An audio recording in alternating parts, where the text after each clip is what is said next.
buyer segments, and we're talking about the millennials, the echo boomers, the baby boomers, and there's a huge shift in those people who really want to be near transit. They want the walkable lifestyle. They love the idea of the views. They like the lower maintenance that buildings like this offer. And so I think we're going to see a huge shift in how people are buying and where they're buying, because, again, for the first time in a long time, we can really think about these things. So, great. So I want to talk a little bit about the opportunities at market. So since I have Wells Fargo here double, can we talk a little bit about what's going to be going on with interest rates? What are your projections on that? Sure. You want to go first? Well, let me start by saying that we don't have the wizard caps on, and we're not going to project what interest rates are going to do. I think the common thought processes here from the bank side is that we are going to see interest rates go up. Over the last 14 months, they've been artificially lowered by the Fed buying mortgage-backed securities. That's continued through recent times when they've been purchasing about 21 billion a week, which is now down to about 12 billion a week. That purchasing is supposedly going to end at the end of March. Rates you might have seen increase slightly over the last month or so. The trend here is hard to say, because just as of today, Ben Bernanke went online and was speaking about the fact that he does want to see continued interest rates being continued at a lower level than what is projected now. We're going to see this happen where people will come out and say things. You might see interest rates drop for a very short period of time, and then they'll go back up based on data that's available. So whether this statement is something that's going to be written by the Feds as far as extending that policy of purchasing the mortgage-backed securities is yet to see. I think from the bank's point of view, we do anticipate interest rates moving up to maybe 1%, 1.5% by year end. There's other factors involved. The tax credits are going to be moving away.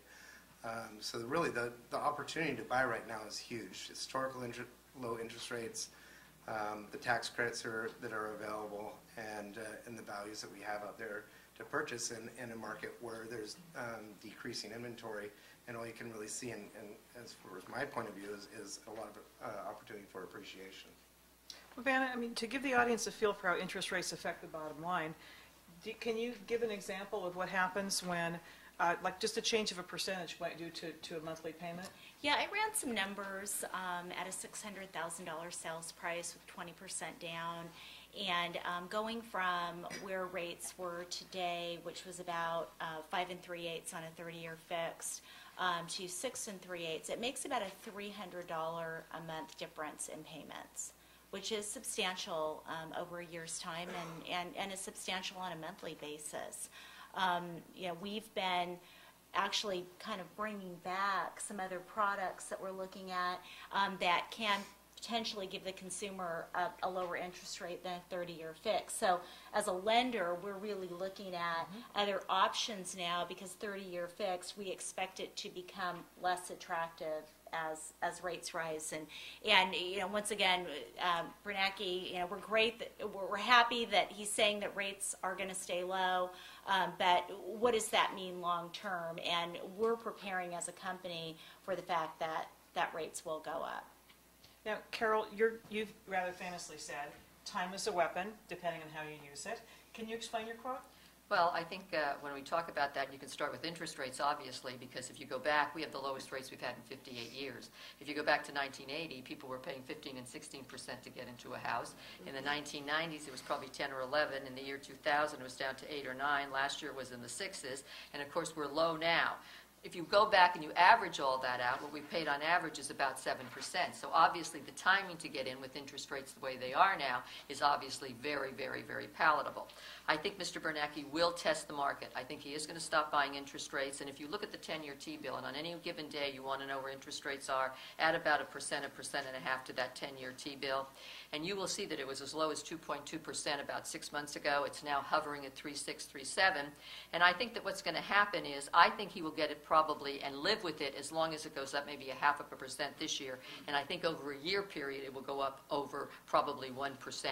So you use time when you buy things, and you use time as you pay interest, and you look at that over the period of year that you're going to pay interest on things. But I think the other place where you use time is obviously with real estate, because real estate has a lot to do with timing.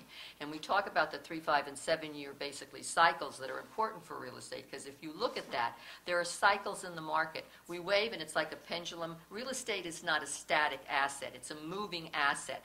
And sometimes you're in the seller's markets. Those happen about once every 10 years. And when they do, it's when obviously there's a great deal of demand, not a lot of supply. Money is pretty cheap and easy, and people are willing to go in and bid over the price that property is listed at. Usually the pendulum swings to the other side, which are buyer's market, which is the market we've more traditionally been used to, which is fair market value. You go in and you negotiate. So number one is timing is important when you get in, because you want to get in when you can make basically a smart decision. How you fund that piece of property becomes a timing issue also, because you want to get something in the way of a loan that buffers you against basically the times when real estate corrects. And then you want to use the cycles of 3, 5, or 7 years, because you want to make sure when you walk away you have some appreciation. So I don't think that real estate disappointed everybody. I think what happened to real estate is how we did it, how we leveraged it, how all of a sudden we financed it is what basically took this wonderful asset and basically turned it around 365 degrees and put it in a very dangerous situation.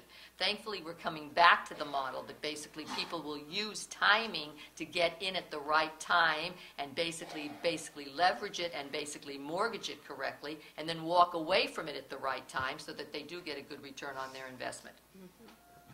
You know, we talk a lot about consumer confidence, and we talked to John Burns, the real estate analyst, a couple of weeks ago for The Real Story, and he said that his biggest puzzle right now in looking at the real estate market and consumers is that he says he thinks that we're the 90% of folks who are employed act like the 10% of the folks who aren't, and that we are so worried about what could happen tomorrow. And so his challenge was to me, he says, you know, you own your own business. If you're going to employ yourself for the next year or so, he says, when are you ever going to find a house at a price like this, and when are you ever going to get interest rates like this? And I'm a really active listener, so I ran right out and bought a house. I had been looking in the Carmel market since 1987, had been priced out since 1988.